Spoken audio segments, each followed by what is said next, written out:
Present ছিলাম। ঘটনাটা তো মেনলি আমাদের সাথেই ঘটেছিল। আমরা তখন 3 জন স্টাফ নার্স, একজন হচ্ছেন জিডিএ দিদি, আমরা হচ্ছে এমার্জেন্সিতে ছিলাম সেই টাইমটাতে।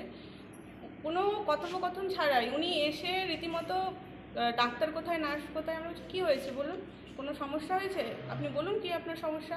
উনি কোনো কথা ছাড়াই এমনি গালিগালাজ দিতে শুরু করলেন, মানে যা ইচ্ছে, মানে অকথ্য ভাষায় গালিগালাজ দিচ্ছিলেন।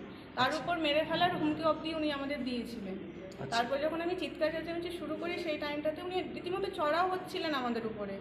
যখন আমি চিৎকার চেঁচামেচি শুরু করি আমরা, তখন হচ্ছেন আমাদের যিনি অন কল ইএমও ছিলেন, উনি যেখানে পেশেন্ট দেখছিলেন পাশের রুম থেকে উনি ছুটে আসেন। তার সাথে আমাদের যে কর্মবন্ধুর দাদা, অ্যাম্বুলেন্স ড্রাইভার দাদারা, তার উপর কিছু লোকাল হচ্ছে লোক, পেশেন্ট পার্টি সবাই সেই জায়গায় ছুটে আসে। তারপর ওনাকে ওখান থেকে মানে সরানো হয়, নাহলে উনি রীতিমতো চড়াও হয়েছিলেন আমাদের উপরে। আচ্ছা, বলছি গন্ডগোলটা কি কারণে বাঁধলো, কারণটা তো আমি নিজেও বুঝতে পারছি না। ওনার যে কি কমপ্লেন ছিল সেটাও আমরা এখন অবধি বুঝতে পারছি না। ওনার পেশেন্ট, হ্যাঁ ওনার হচ্ছেন একটা পেশেন্ট, অ্যান্টিনেটাল মাদার ভর্তি আছেন, কিন্তু উনি ওই ব্যাপারে কোনো কনভারসেশন আমাদের সাথে করেননি। উনি এসে রীতিমতো ধমকি দিয়ে কথা বলতে শুরু করেন। করা হয়েছে, শুধু আমি না, আমার সাথে যারা আরও ছিলেন আমার জুনিয়র বোনেরা, তাদের সাথেও মিসবিহেভ করা হয়েছে। ফিজিক্যাল হ্যারাসমেন্ট করার উনি চান্স পাননি, কারণ যে টাইমে উনি আমাদের উপর ধেয়ে আসছিলেন, আমাদের সামনে ধেয়ে আসছিলেন, সেই টাইমে স্যারেরা গিয়ে আমাদের সেই জায়গা থেকে বার করেছিল। হাসপাতালের সুরক্ষা কি ব্যবস্থা দেখছেন হাসপাতালে? ব্যবস্থা কি বলবো, সুরক্ষার কোনো এখানে ব্যবস্থাই নেই। সেই যে ঘটনাটা যে টাইমে ঘটে সেই টাইমে এখানে কোনো সিভিক ভলেন্টিয়ার প্রেজেন্ট ছিলেন না, অথচ কিন্তু এখানে অন ডিউটি ছিলেন, স্টাফ ছিলেন, কিন্তু সেই টাইমে কেউ ছিলেন না।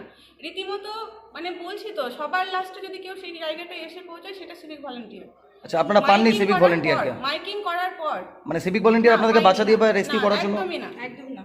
সেই টাইমে পেশেন্ট পার্টি, আমাদের স্যার, কর্মবন্ধু দাদা, উনি যদি না থাকতেন তাহলে হয়তো উনি আমাদের উপর চড়াও গায়ে হাত তুলতেও পারতেন।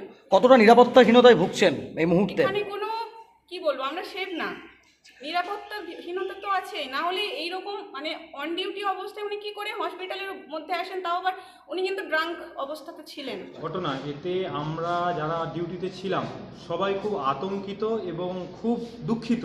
এই রকম ঘটনা আমরা যারা স্বাস্থ্য পরিষেবা, এমার্জেন্সি পরিষেবার সঙ্গে যুক্ত, আমরা এটা কখনোই কামনা করি না যে আমাদের সঙ্গে এরকম ঘটনা ঘটুক। আমরা মানুষের জন্য 24 ঘন্টা আমরা ডিউটিতে রয়েছি, তারপরেও যদি মানুষ আমাদের সঙ্গে এরকম দুর্ব্যবহার করেন, তাহলে এর থেকে দুঃখজনক, লজ্জাজনক আর কিছু সমাজের কাছে হতে পারে বলে আমার মনে হয়। সিস্টারকে অকথ্য এবং অশ্রাব্য ভাষায় গালিগালাজ করতে শুরু করেন। এবার সিস্টার সেগুলো শুনে স্বাভাবিকভাবে উনি প্রতিবাদ করেন এবং ওনাকে বলেন যে আপনি এগুলো ঠিক বলছেন না। তখন আমরা ওনার চিৎকার চেঁচামেচি শুনে আমি পাশের রুম থেকে যাই, গিয়ে ওকে আটকানোর চেষ্টা করি, কিন্তু কোনোভাবেই তাকে আটকানো যাচ্ছিল না। তখন রীতিমতো আমাদের চিৎকার শুনে পাশে কর্মবন্ধু দাদা এবং লোকাল যারা মানে রোগীর বাড়ির পরিজনেরা ছিল, অ্যাম্বুলেন্স ড্রাইভারের দাদারা ছিল, তারা রীতিমতো এসে তাকে কোনোভাবে সেই ঘটনাস্থল থেকে সরায়। বলছি, সিস্টারের গায়ে কি, দিদির গায়ে কি হাত দেওয়া হয়েছে? দিদির গায়ে ওরা চেষ্টা করেছিল, কিন্তু আমাদের প্রচেষ্টায় সেটা সেরকমভাবে পারেনি। তবে আমরা যদি সঠিক সময় না পৌঁছতাম হয়তো কিছু একটা খারাপ ঘটনাও ঘটতে পারে। হাসপাতালের নিরাপত্তা ব্যবস্থা কি ছিল তখন?